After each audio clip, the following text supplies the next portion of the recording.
Unlike neighboring countries, Tanzania didn't experience strict lockdowns. Production of food was surplus by 120%.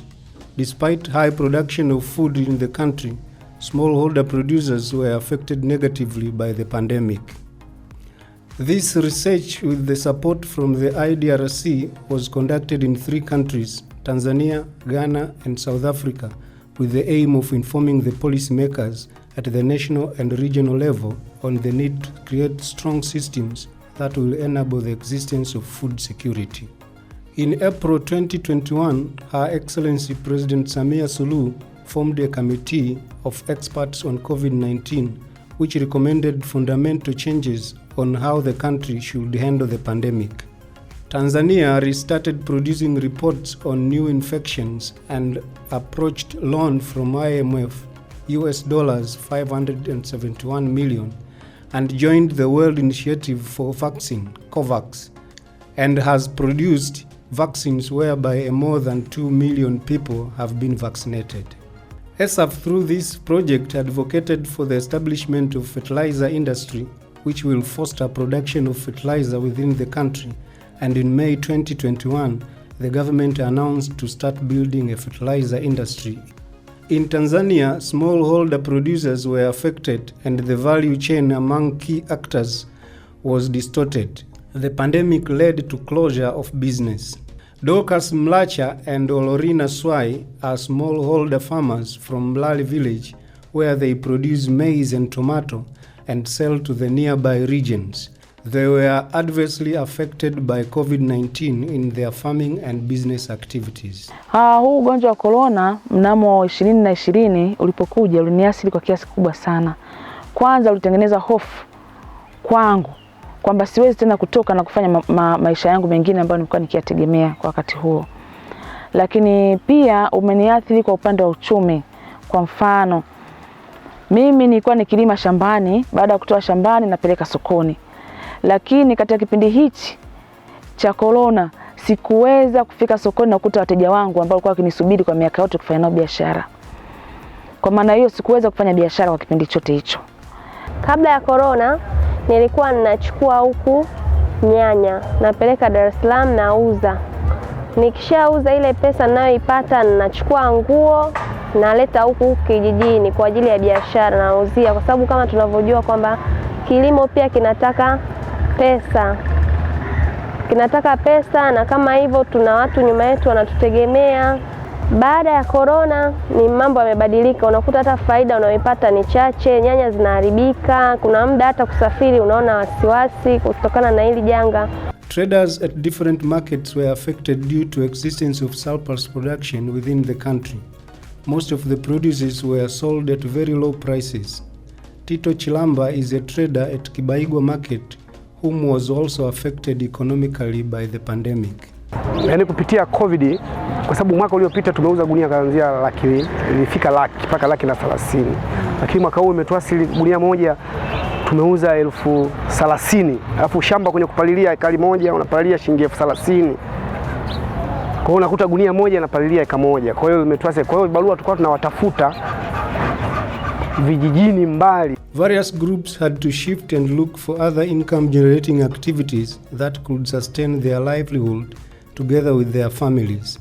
Women in the food vending business were affected by the pandemic due to lack of customers, had to look for other income generating activities.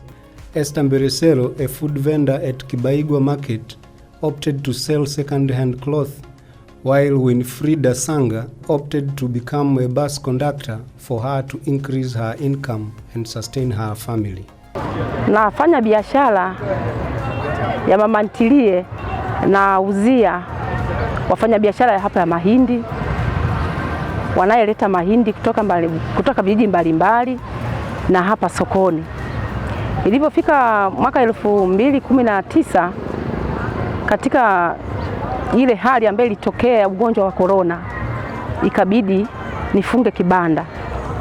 Basi nikajiongeza mimi mwenyewe, nikasema sasa hapa nitafanyaje na nina familia ya watoto 6.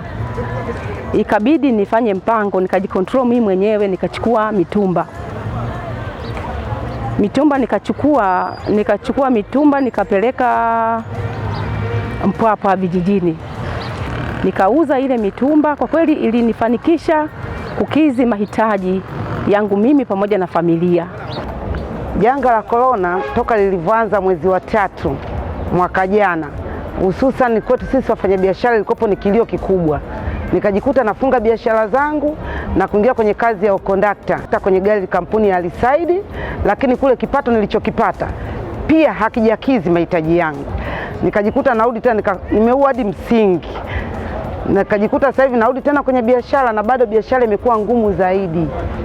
The Ministry of Agriculture through the Minister Honorable Hussein Bashe explained on the negative impact of COVID-19, including rising prices on agriculture inputs, transportation of goods, fall of price due to closure of borders, and the measures that ministry is already putting in place to assist smallholder farmers. Madhara hasi ambayo yanatuathiri mpaka sasa na yatakuwepo kwa muda kidogo ni masuala yanayohusiana na bei ya pembejeo.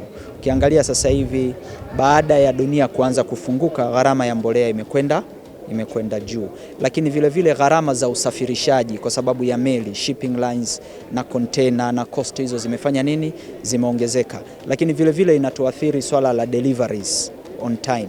Kwa hiyo hizi ni changamoto zinazotukabili. Mwaka huu bei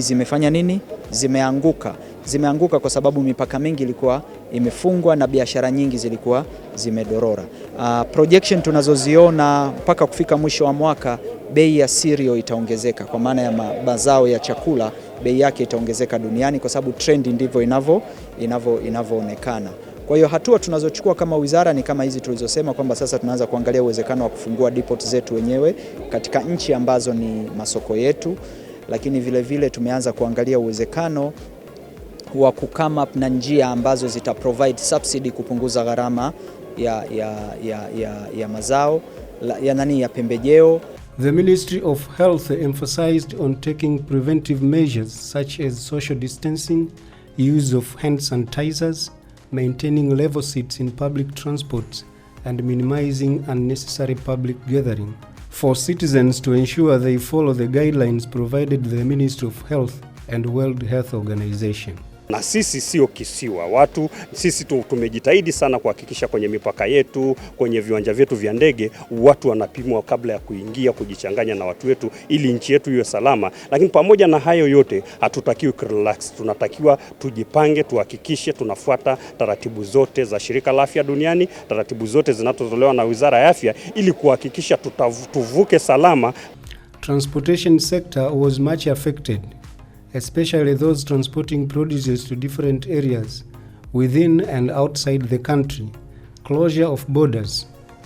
Nasib Said is the Secretary of Transporters at Kibaigwa Market, highlighting on the situation. Kulikuwa na jamu kubwa mipakani jinsi ya kuingia, kwa sababu kulikuwa na system ya kumpima dereva na mtu ambaye yuko naye kwenye gari, kama ana covid ata stand aside, kama hana covid ataingia. Kwa hiyo kulikuwa na ugumu kidogo kwenye kuwahi kuja kuchukua mizigo, kwa sababu ya covid watu kutoka nje hawakuweza kuja kununua mazao sokoni kwa kuwa mipaka ilikuwa ina limitation kubwa ya jinsi ya kuingia. Smallholder farmers experienced scarcity of some varieties of seeds which they depended on. Mr. Abdul Gea, a smallholder farmer from Kuranga, explains on how farmers were affected in accessing seeds and lack of markets to sell farmers' produces. Mazao ya nafaka tumeweza kuona athari kubwa, hasa hususan katika masuala ya mbegu. Mwaka huu tulishindwa kuzipata kutokana na uzalishaji wake ulikuwa mdogo, na nadhani hata uagizaji wake wakati mwingine umekuwa mdogo. Tulikuwa na mbegu ambazo zinatumia muda mfupi ambazo tulikuwa tunazizalisha katika mahindi. Kwa mfano kuna mbegu aina ya Star haikuonekana kabisa. Kuna TMV1 ukienda madukani huwezi ukaikuta. Kwa hiyo matokeo yake tukawa tunazoazoa mbegu tu. Sasa zile mbegu ambazo tumeweza wengine kuzipanda zingine zimekuwa za muda mrefu. The Minister of Finance and Planning, Mr. Mwigulu Nchemba, highlighted on the plans by his ministry on steering up production sector that will benefit the producers and ensure that surplus production of goods does not affect them economically. Bidhaa zikishindwa kutoka katika maeneo zilikozalishiwa ambako kuna ziada, kunakuwa na hatari kubwa sana ya upotevu, kwa sababu bidhaa mpya zinakutana na za zamani. Kwa hiyo unakuta watu wamezalisha, hawakuweza kutoa mazao yao, wanavuna tena mengine, wanakosa wahifadhi wapi, kwa upotevu unakuwa mkubwa sana. Kwa maana hiyo tunaamini mbali na ile tu kufungua masoko, tunaamini pia tunaenda kutibu pia swala la upotevu wa mazao. In July 2021, ESAF organized a stakeholder meeting which brought together farmers, fisher folks, traders, food vendors, transporters, market leaders from the major markets of Mabibo, Stereo, Ferry Fish Market, and other major markets like Kibaigwa in Dodoma, with the aim of sharing experiences, develop recommendations, and present to the government on the best measures that should be taken to the business groups to be assisted throughout the COVID-19 pandemic effects.